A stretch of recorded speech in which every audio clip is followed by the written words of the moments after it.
So, excuse me, we might ask ourselves, Scripture talks about the lilies of the field and the birds of the air and so on and so forth, that they don't take concern for what's going on, okay? They're just there, beautiful, expressing. And so, we might ask ourselves, how come or how is it? What's the secret to this order that we find in nature? What is it? And how is it? Why is it that man, you and me and everybody else, or most people, I guess, we're supposed to be the highest form of life, and I believe we are the highest form of life. We seem to have so much difficulty at times in establishing harmony, in establishing right relationships, and establishing just order in our life and affairs. While the animals and the plants and the birds, they go about their own business, and it seems so right. They live the life that they were intended to live, doing what they were supposed to do. And here we are, the highest expression of God's life, and we have problems and challenges, and sometimes it's anything but order. We have anything but order in our life and affairs. Have you ever noticed that? Have you ever thought about that? I see heads going, yeah.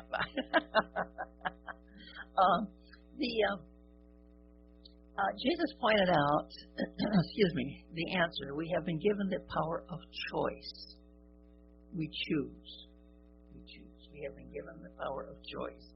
Humans alone, we alone, can really think consciously, make decisions, right or wrong, and determine the direction that our life will take. So therefore, the ability to think, and we're all thinkers, we all think, and choose. What do we choose? Do we choose consistently?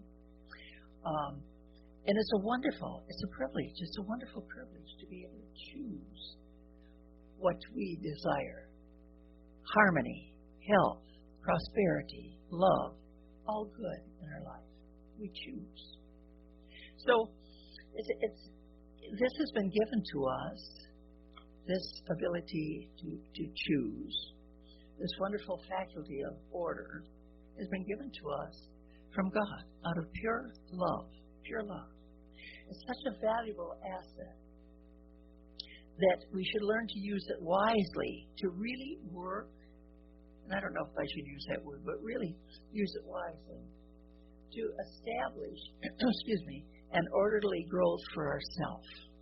So we have less of the valleys, less of this, more of this. You know what I'm talking about? More mountaintop experiences. Joy, I see you smiling and shaking your head. Anyway, the lower forms of life, as I mentioned, fulfill their purpose in living by cooperating with divine law, divine order. Instinctively, they know what to do. They do know what to do, and they do it. And so often, in our experience, our human experience, we know what to do, but sometimes we don't do it. Okay?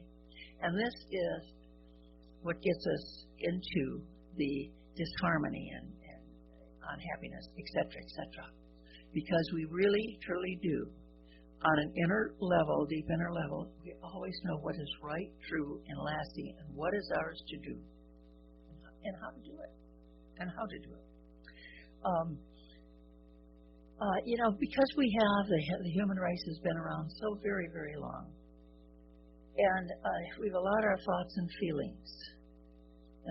feelings cooperate with each other, okay, or they should, to be dictated by situations. Our thoughts and feelings have been dictated by situations, by things, and people around us.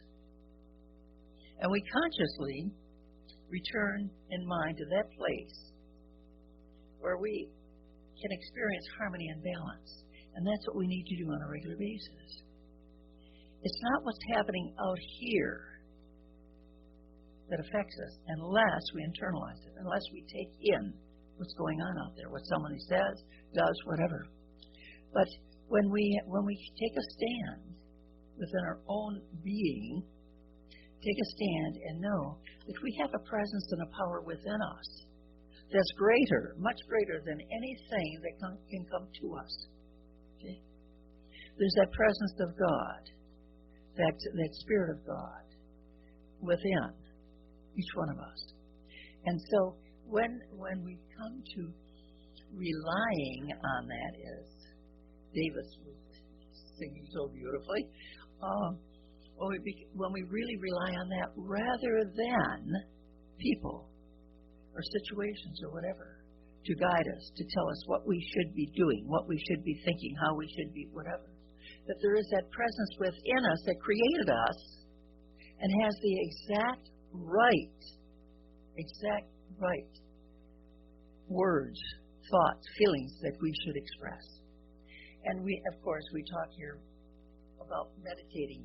We ask a question and then we listen. And sometimes we're not good listeners because that still small voice within, that God presence within us, is always there. It says, I will not leave you nor forsake you. Okay? It's always there, but we sometimes forget to listen.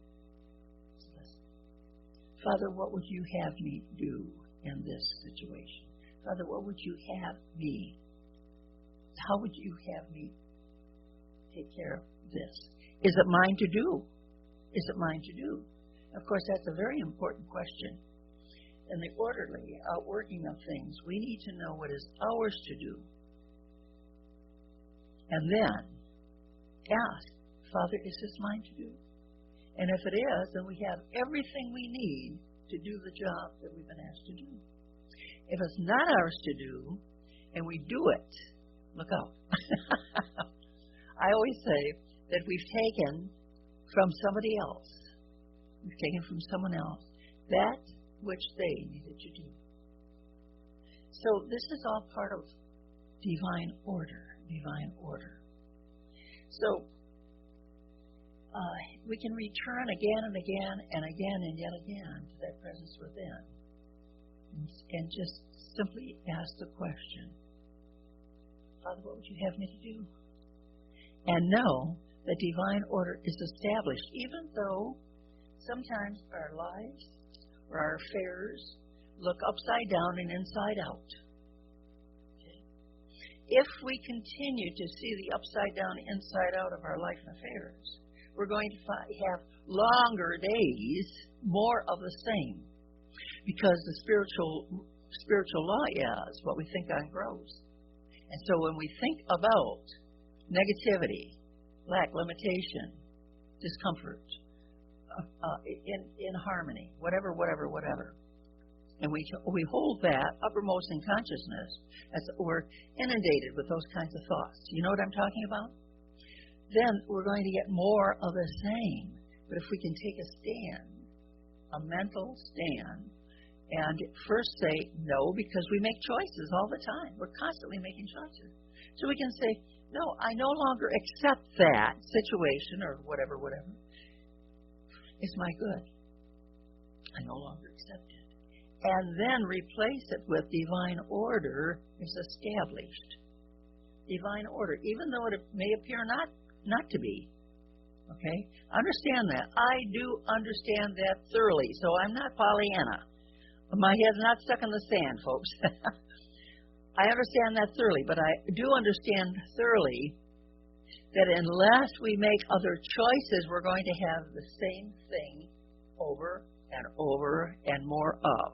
And if we don't like what's going on in our life and affairs, in our body temple, then we have been given the wonderful, wonderful privilege of making another choice. Another choice. And that choice is based on divine order. Divine order.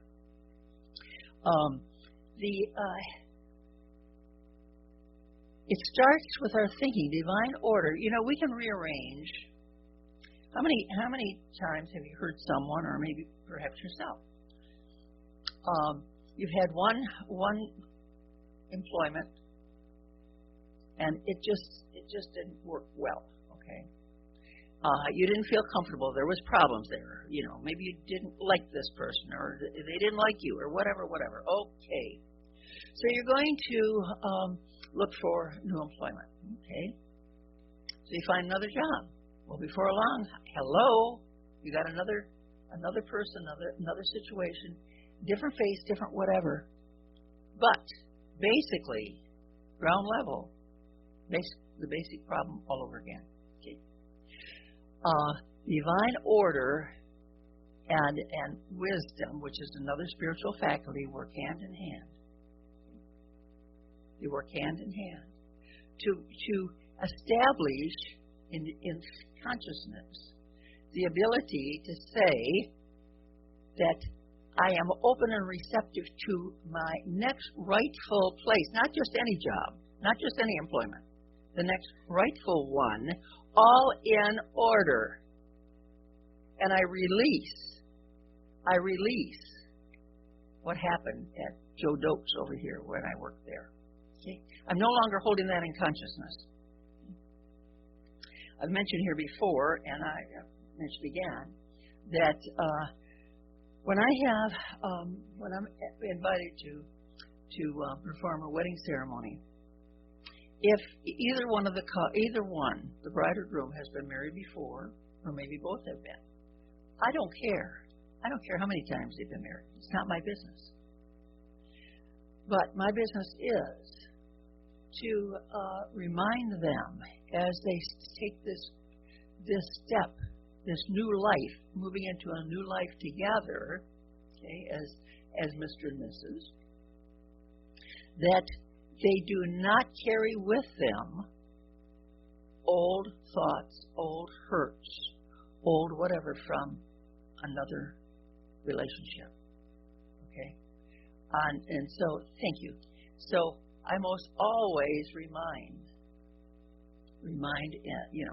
that that's over with. You've made another choice, a better choice, a different choice. Divine order. Okay? Release that which is no longer a part of your life and affairs. Make a choice. Only number one, can make choices. No one can make a choice for us. Can choose for us. Even though sometimes we want somebody else to do it, don't we? Have you ever asked, well, what do you think about this? What should I do? We don't need to do that. Because no one else has our soul. No one else knows what we need. No one else has traveled the road that we have traveled on and is yet traveling on. So look within, listen, ask. Divine orders established in my affairs. Divine orders established in my thinking. In other words, we don't have to carry with us thoughts of confusion. And I'm going to share just briefly with you. I had a situation, excuse me,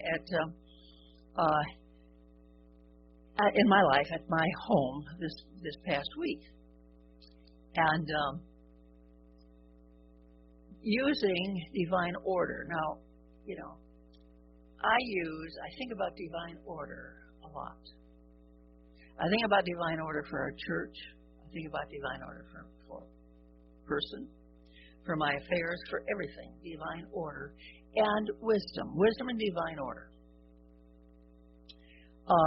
And I had a situation where there needed some work to be done. There needed some cleaning up to be done. There needed some whatever. And the fellow that I had called, that was helping me, he said to me, I just could hardly believe you. I said, why? He said, I really admire you. Oh, my God. And I'm thinking, what is he talking about? He said, anyone else would be screaming, yelling, kicking, crying, whatever, all, And I said, what good does it do? Do we make choices or not? Sure, I can make choices to scream and yell and whatever. Okay. Is it going to correct anything? Change anything? I don't think so. No. We just put more coal on the fire, so to speak. When we are established in order and wisdom and some of these spiritual qualities, when things arise in our life, when things come to us, we have a handle on it. Okay? And I know that there's many here that have done the same thing. We don't have to go off the deep end, so to speak. We're established. And we do what needs to be done to correct or to work through whatever needs to be worked through. I'm not saying ignore it. And I'm the last one to say stick your head in the sand. No. You don't do that. You look at it and know that you have a choice to make. Okay? Almost every Sunday here, I say, we're always making choices. And sometimes we say yes when we should be saying no, either mentally or otherwise. Jesus said, let all your words be yea, or nay, nay. What are the thoughts that's coming to you? What are the feelings that are coming to you? Are they helpful? Are they good? Are they lasting? Are they from God? Or are they from what you heard on the radio, the TV, your next door neighbor, or somebody else that may not be established in the truth? Jesus said, know the truth. And what is the truth? The truth is that we are first a spiritual being. We do live in a universe. We are a spiritual being living in a spiritual universe governed by spiritual law first. And then we have a human body, human needs, living in the world. But not the world of effect. Not the world of effect. Okay. So anyway, I just think that the divine, when I said this before, when I was youth director and worked with the teenagers in another Unity church, and we talked about divine order. And I think it became so established in their consciousness, divine order, that anything that came up, anything, they would come to me and say, D-O. Divine order. And that's so true, okay? That is so absolutely true, that we stand on this order of the universe. You know, when God created the universe, when Infinite Mind created the universe, divine order was the first movement. Had it not been, okay, if it had not been divine order established, what do you think would have happened? It would have been chaotic. One thing and then the other, and then the other, and an orderly outworking. And that's the way our lives can be, an orderly outworking. Orderly. I put together a couple of affirmations, and if you want to join with me, I will say them first. If you'd like to join with me, you certainly may. If not, that's okay too. So it's whatever you want to do. And I'll just say a few words, and then if you want to, I'll say them again. If you want to join with me, fine. Divine order is established in my mind, body, and affairs. Together, divine order is established in my mind, body, and affairs. And all things are working together for my good. And all things are working together for my good. Now, I invite you to think about that for a moment. You're declaring that divine order is established in your mind, in your body, and in your affairs. And everything, all things, are working together for your good. So those thoughts that you no longer need are being released. Okay? If we're really thinking about divine order, there is this movement. I am in tune with divine timing. Together? I am in tune with divine timing as I let God create this day for me. Together? As I let God create this day for me. Okay. Have you ever got your day all planned out and it went jihad? Never, right? No. Well, when we're working with divine order, we can say really that I am in tune with divine order this day, and it's working together. Okay, so maybe my intent is to go over here, but in order, no, that's not where I belong at all. I belong over here, and we need to know that and feel that. Okay, to be at the right time at the right place, divine order. Through the inspiration and guidance of Spirit, together, through the inspiration and guidance of Spirit, I put my life and affairs in divine order. I put my life and affairs in divine order. So my blessing to you, to each one, the love of God is working mightily through you, and divine order is now established in your life, in your body temple, in your affairs, in your finances, in every area of your life. Divine order is established. So let's take a moment.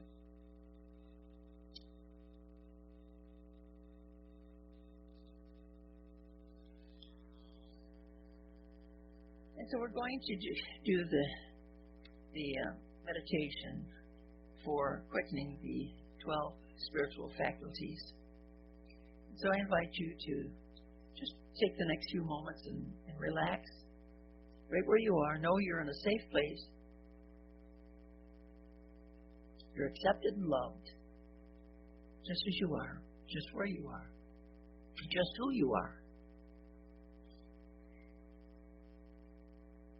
And I like to take a couple of deep breaths. And I inhale the life of God and exhale that which I no longer need. So we inhale and exhale, knowing that we're releasing the lesser, making room for the greater. We know that there's only one presence and one power, God the good, omnipotent. And I invite you now to focus your attention on the crown of the head. And we like to say that this is where the Christ of God is the essence of God. We say the Christ of God is awakened in me right at the top of the head, the crown of the head.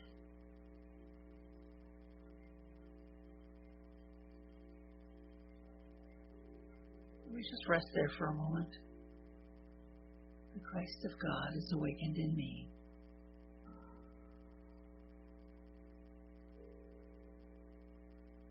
Now allow your focus of your attention to travel upward to the pineal gland in the middle of the head. It's called the faith center. The faith center. The Christ faculty of faith is quickened in me. I have unquestioning faith in God the good.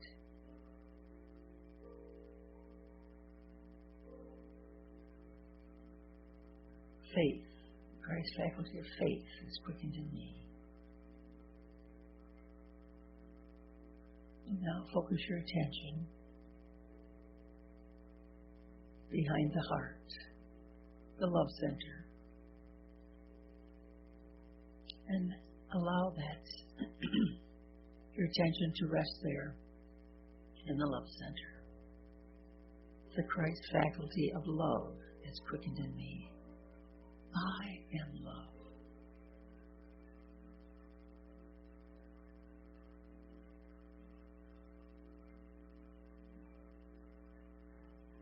And now, move your attention through your body to your lower back.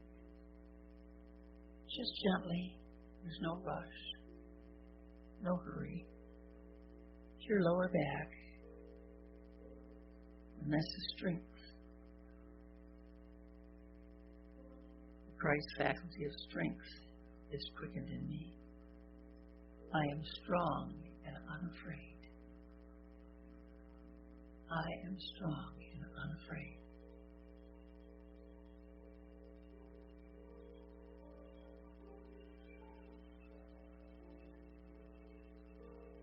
Now move your attention, focus your attention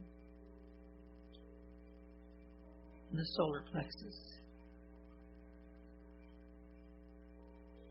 And that's the wisdom faculty. Christ's faculty of wisdom is quickened in me. I am being guided into wise and right action. The Christ faculty of wisdom is quickened in me. I am being guided into wise and right action.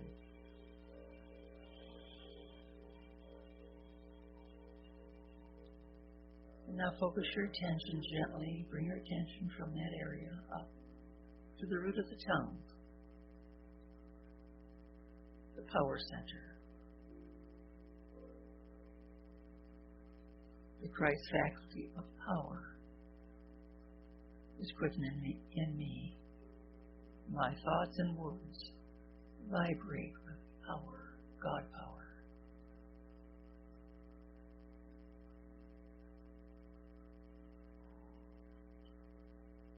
And now we move upward. We bring the attention between the eyes, the faculty of imagination, spot between the eyes. The Christ faculty of imagination is quickened in me. I see new and creative ways of doing what is mine to do.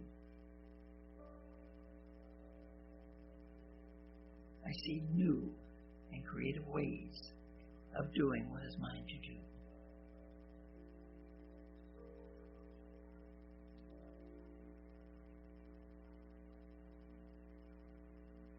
And now move your attention to the forehead, up a little ways, just through the forehead area. And the Christ faculty of understanding is quickened in me. I see the heart of things and know what to do. I see to the heart of things, wisdom, understanding, and I know what to do.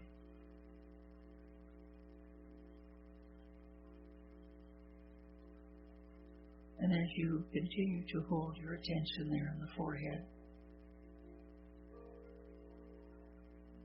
the Christ faculty of will is quickened in me and yields to the direction of the Christ. The divine faculty of will is quickened in me and yields to the direction of the Christ.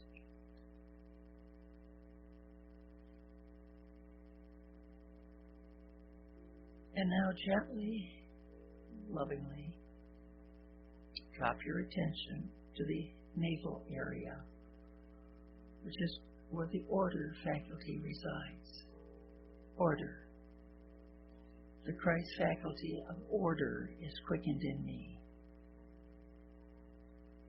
Divine order and divine timing are established in my life and affairs.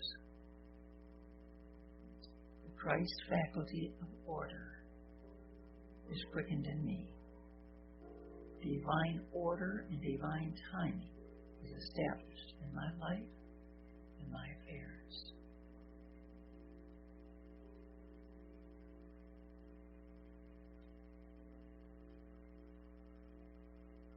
And now gently and lovingly Bring your attention back up to the Christ center, the crown of the head. And know that you are being bathed in the healing, protecting, energy-laden light. The light of the Christ enfolds you.